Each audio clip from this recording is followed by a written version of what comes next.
Hello friends, welcome to Fragmenting Wisdom. I'm going to explain the most important topic of ISO 9001, ISO 14001 and ISO 45001, which is risk-based thinking. So let us go on board and understand the topic. Thank you.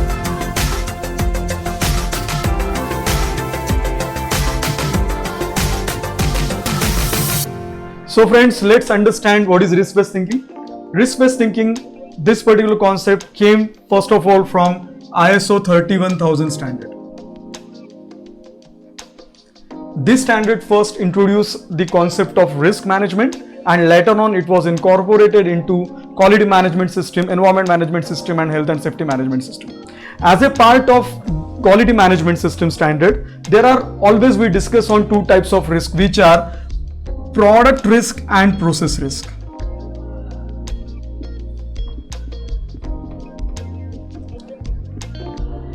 We always discuss on this in terms of those who are suppliers of automotive OEMs. They always know that DFMEA and PFMEA.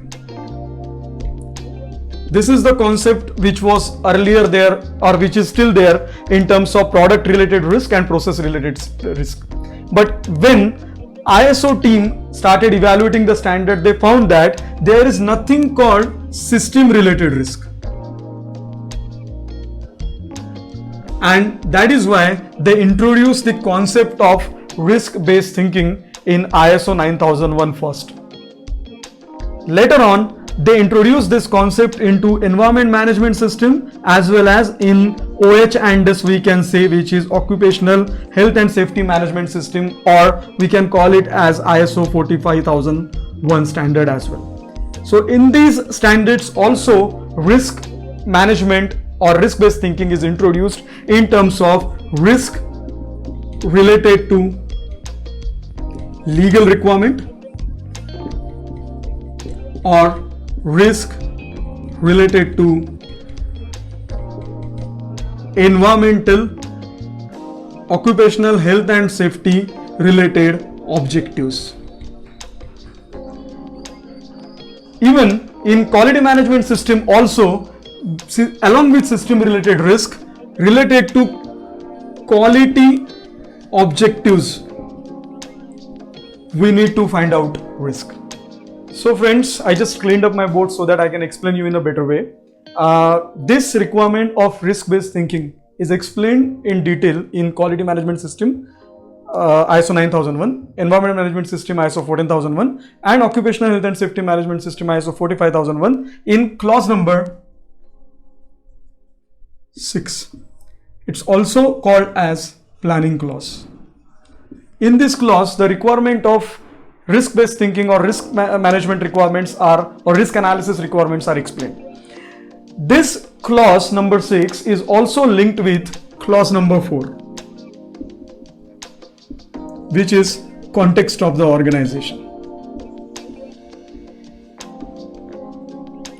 In the context of the organization, this clause context of the organization asks us to identify various issues in the organization.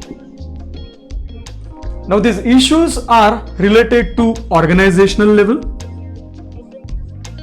These issues you can identify from your processes, and these issues you can identify from your objectives, where you can achieve or you cannot achieve. So all these three levels, like organizational level issues or process level issues and objective level issues, you can identify in your risk register. How to identify these issues? We conduct a detailed workshop, which is one-day workshop, in which we teach you how you can identify these issues, how these issues are nothing but requirements. So how these issues are converted into requirements, or these issues are considered as requirements, and these requirements we can convert it into failure modes. These failure modes will give us some effect, and there will be some causes for these failure modes. So we go with FMEA concept. How to do this? So if you like risk-based thinking and if you want to conduct a workshop at your organization, you can always contact us, and I will give you my website detail, company website detail, which is www.cue-biz.com. You can also contact me directly on my phone, which is 9373001352.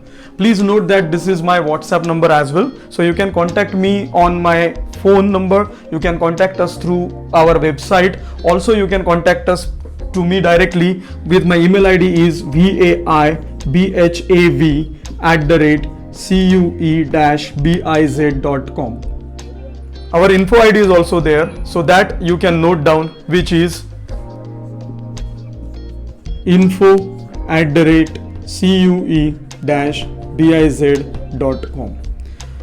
Please do contact. We are happy to help you and always welcome. Thank you so much.